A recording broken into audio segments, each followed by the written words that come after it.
Assalamu alaikum wa rahmatullahi wa barakatuhu. Please subscribe my channel. Tap the bell to receive notifications about all new videos.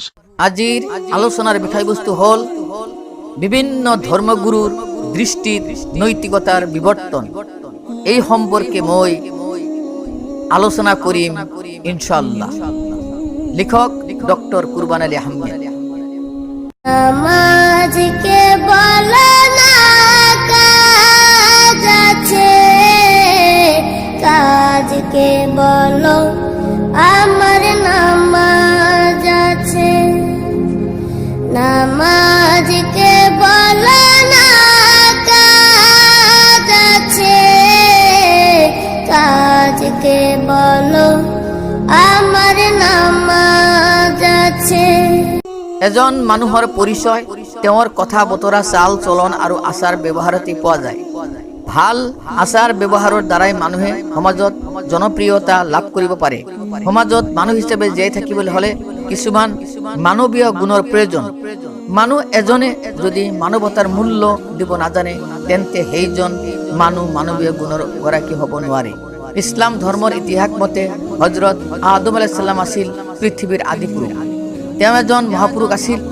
মহাপুৰুষসকলৰ দিব্য জ্যোতি থাকে, যি জ্যোতিৰ দ্বাৰাই মানুহক সৎপথ লৈ আনিব পাৰে। সততা আৰু নৈতিকতাই হ'ল তেওঁলোকৰ ভূষণ স্বৰূপ। এই সততা আৰু নৈতিকতাৰ জৰিয়তেই তেওঁলোকে সাধাৰণ মানুহৰ পৰা অসাধাৰণ মানুহ হয়। তেওঁলোক অলৰচৰ, সেয়ে তেওঁলোকৰ কথা আৰু কামৰ মাজত সংগতি থাকে, যাৰ ফলত তেওঁলোকৰ যথেষ্ট বিশ্বৰ ইতিহাসত জল পটপটকৈ আজিও জিলিকি আছে। ঠিক সেইদৰে হিন্দু ধৰ্মৰ মতে মনু আছিল পৃথিৱীৰ আদিপুৰুষ। মনুৰ পৰাই মানৱ জাতিৰ সৃষ্টি হৈছে। এই মনু আছিল এজন মহাপুৰুষ। এই মনু পৃথিৱীৰ বুকুত ঈশ্বৰ প্ৰদত্ত জ্ঞান হিচাপে আহি মানুহক সৎ পথ দেখুৱাইছিল। তেতিয়া পৃথিৱীত শান্তি, ঐক্য আৰু ভ্ৰাতৃত্বৰ বান্ধন কটকটি আছিল।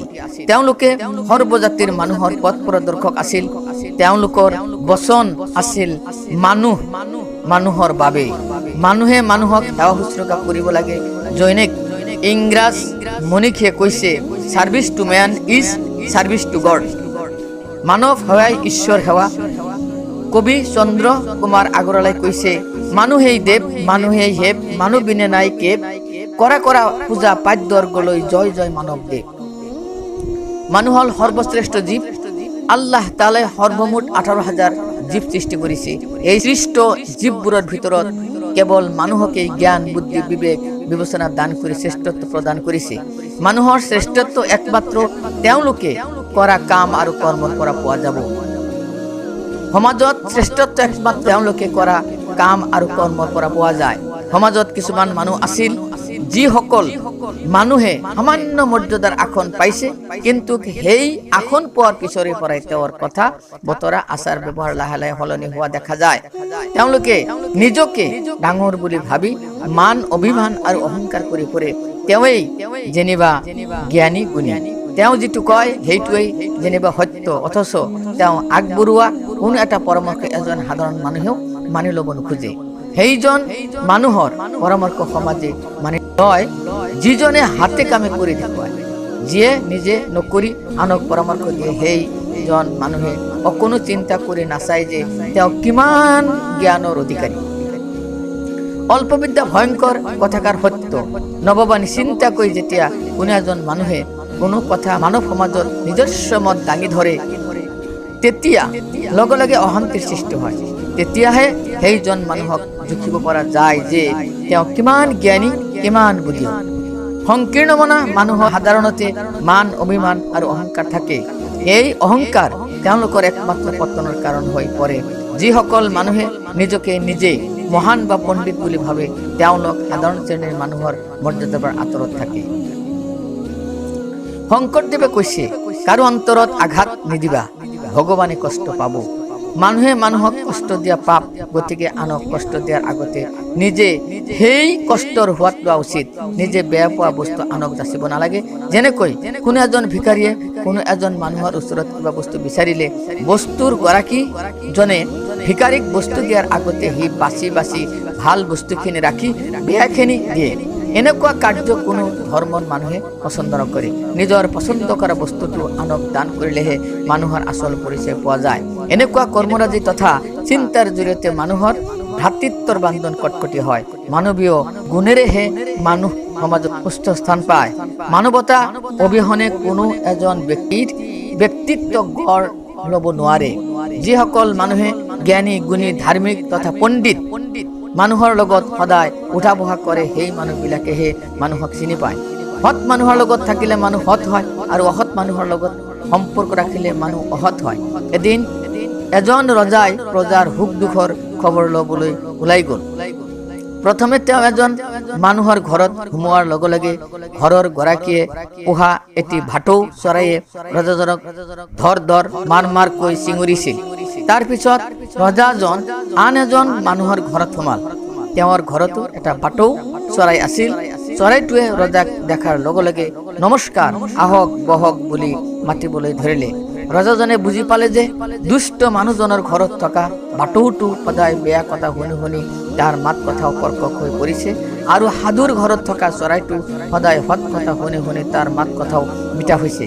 কথাতে কটা যায়, কথাতে বটা পায়, কথাকাৰ সত্য। মানুহ হল শ্ৰেষ্ঠ সম্পদ। আল্লাহ বা ঈশ্বৰে প্ৰত্যেকজন মানুহক তেওঁৰ একোজন প্ৰতিনিধি কৰি পঠাইছে।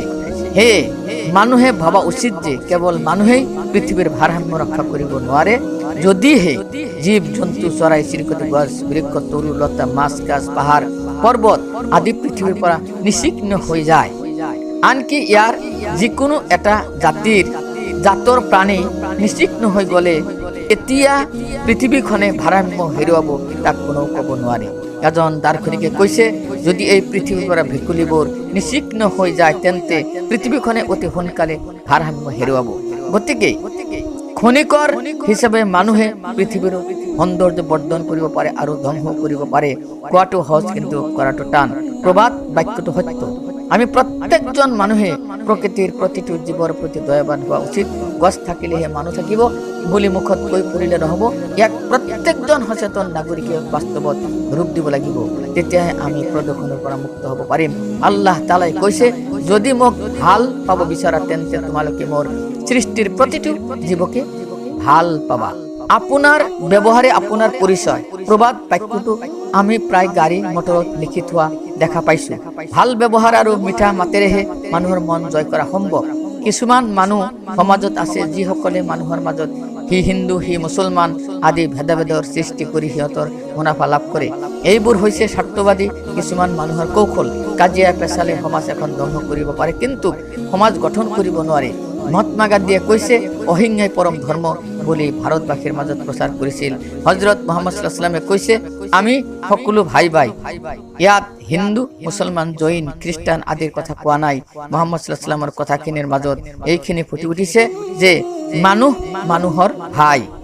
এনেকুৱা মনোভাৱ যদি আমি সকলোৱে অনুসৰণ কৰোঁ তেন্তে আমাৰ সমাজত শান্তি আৰু ভ্ৰাতৃত্ব প্ৰতিষ্ঠিত হ'ব। গুৰু নানকে কৈছিল, পাপক ঘিণ কৰিবা কিন্তু পাপীক ঘিণ নকৰিবা। আমি গুৰু নানকৰ কথাবোৰ জানো, মানি চলিছো, বৰং তাৰ ওলোটাহে কৰিছো। কোনো এজন মানুহে কিবা ভুল কৰিলে আমি তাৰ ভুলৰ বাবে গৰিহণা দিব লাগে, কিন্তু ভুল কৰা জনক ঘৃণা কৰা উচিত নহয়। এজন মানুহে নুসুধাকৈ আন এজন মানুহৰ এডাল বাঁহ কাটিছিল। বাঁহডাল কটাৰ পিছত বাঁহৰ গৰাকীজনে আহি মানুহজনক ক'লে, ঐ বাঁহ কাটিলি কিয়? মানুহজনে ক'লে, বাঁহ কটাটো মোৰ ভুল হৈছে, মোক ক্ষমা কৰক। তেতিয়া গৰাকীজনে কৈছে, ক্ষমা বিচাৰিছা, ক্ষমা দিলো, কিন্তু বাঁহ কাটিলি কিয়? গতিকে আমি প্ৰত্যেকেই অনুভৱ কৰা উচিত যে মানুহ মাত্ৰেই ভুল। হঠাতেই মানুহ এজনে ভুল কৰি পেলায়। যিকোনো মানুহে কোনো কাম কৰাৰ পিছত নিজৰ ভুল বুজি অনুতপ্ত হৈ আত্মসমৰ্পণ কৰে, তেতিয়া তাক ক্ষমা কৰা উচিত। মানুহৰ যোগ্যতা অনেক আছে। এই পৃথিৱীৰ বুকুত হাজাৰ হাজাৰ মহাপুৰুষ আহি মানুহক সুপথ দেখুৱাবৰ বাবে তেওঁলোকে নিজৰ ঘৰ বাৰী, স্ত্ৰী পুত্ৰ আৰু সমাজ ত্যাগ কৰি বিশ্বৰ চুকে কোণে ধৰ্মৰ বাণীবোৰ প্ৰচাৰ কৰিছিল, যাতে মানুহে মানুহক চিনি পায়। গৌতম বুদ্ধ মানুহক সৎপথ অনুসৰণ কৰিবলৈ বাৰে বাৰে বিশ্বৰ মানুহক কৈছিল। তেওঁ এজন মহাপুৰুষ আছিল। তেওঁৰ ধৰ্মৰ মূল মন্ত্ৰ আছিল অষ্টমাৰ্গ। যদি কোনো এজন মানুহে তেওঁৰ বাণী অষ্টমাৰ্গৰ আদৰ্শ পালন কৰে তেন্তে তেওঁ নিশ্চয় মানুহ হোৱাৰ গুণাৱলী অৰ্জন কৰিব পাৰিব। তেওঁৰ অষ্টমাৰ্গ হ'ল 1 নম্বৰ হজ কথা, 2 নম্বৰ হজ চিন্তা, 3 নম্বৰ হজ বাক্য, 4 নম্বৰ হজ ধ্যান, 5 নম্বৰ হজ কৰ্ম, 6 নম্বৰ হজ ব্যৱহাৰ, 7 নম্বৰ হজ ভাৱ আৰু 8 নম্বৰ হজ শ্ৰৱণ। এই অষ্টমাৰ্গ অনুসৰণ কৰিলে যিকোনো মানুহে মানুহ হোৱাৰ যোগ্যতা অৰ্জন কৰিব বুলি আমাৰ বিশ্বাস। নিজে হজ কথা, হজ চিন্তা, হজ ব্যৱহাৰ, হজ বাক্য কোৱাৰ ফলত যদি জীৱন পথত কোনো অনন্তৰত পৰিব লগা হয় তেন্তে তাৰ পৰিত্ৰাণৰ বাবে ধৰ্মগুৰু বা দীক্ষাগুৰুসকলৰ সাক্ষাৎ কৰি সেইবোৰ কথা জানি লোৱা উচিত। মানুহ এজনে মানুহ নামৰ যোগ্যতা অৰ্জন কৰাটো মানৱ জীৱনৰ সাৰ্থকতা। আজি ইয়াতেই ভিডিঅ'খন শেষ কৰিলোঁ। ওয়ামা আলাইনা ইল্লাল বালাগ। দুনিয়া শুন